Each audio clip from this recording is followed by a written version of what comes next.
আসসালামু আলাইকুম এবং অন্যান্য ধর্মের প্রতি শুভেচ্ছা রইল। ভিডিওটা একটু দেখার চেষ্টা করবেন। সবাই কেমন আছেন কমেন্ট করে জানাবেন। আপনারা দেখেছেন যে আমেরিকা কিভাবে একটি দেশকে কয়েক ঘন্টায় নাস্তানাবুদ করে দেন। আমরা দেখেছি ইউক্রেনের যুদ্ধ 4 বছর তো রাশিয়া যুদ্ধ করতেছে, কিন্তু দেখেন কোনো ফলাফল এখনো আসেনি। যুদ্ধ আমরা চাই না। আমেরিকা যে সুপার পাওয়ার তিনি দেখিয়ে দিলেন ভেনেজুয়েলার প্রেসিডেন্টকে কিভাবে 4 ঘন্টায় দেশ থেকে নিয়ে গিয়ে গোটা বিশ্বকে জানান দিলেন যে তিনি সুপার পাওয়ার।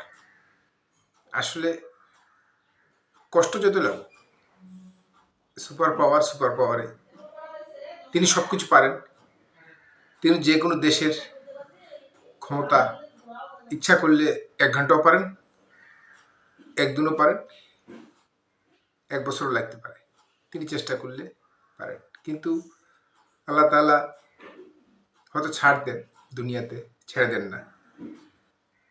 যাই হোক, সুপার পাওয়ারের প্রশংসা না করে পারা যাবে না। অনেক দেশের যুদ্ধ, ইরানে কয়েক ঘন্টায় কিন্তু নাস্তানাবুদ করে দিয়েছিলেন।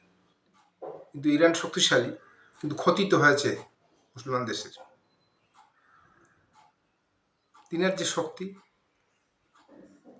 আবারও জানান দিলেন যে বিশ্ববাসীকে যে আমি সুপার পাওয়ার, আমি ইচ্ছা করলে অনেক কিছু করতে পারি। তিনার শক্তি সম্বন্ধে আর কারো জানার অপেক্ষা থাকে না। তিনি অনেক দেশকে এভাবে কিছুক্ষণের মধ্যেই ধ্বংস করে দিতে পারেন। তাই যুদ্ধ চাই না, আমরা শান্তি চাই। ভিডিওটি ভালো লাগলে একটু সাবস্ক্রাইব করার চেষ্টা করবেন, আমার জন্য একটু দোয়া করবেন। আমি আপনাদের পাশে আছি। আল্লাহ তাআলা সকলকে সুস্থ এবং হেফাজত দান করুক। সকলে বলে আমিন।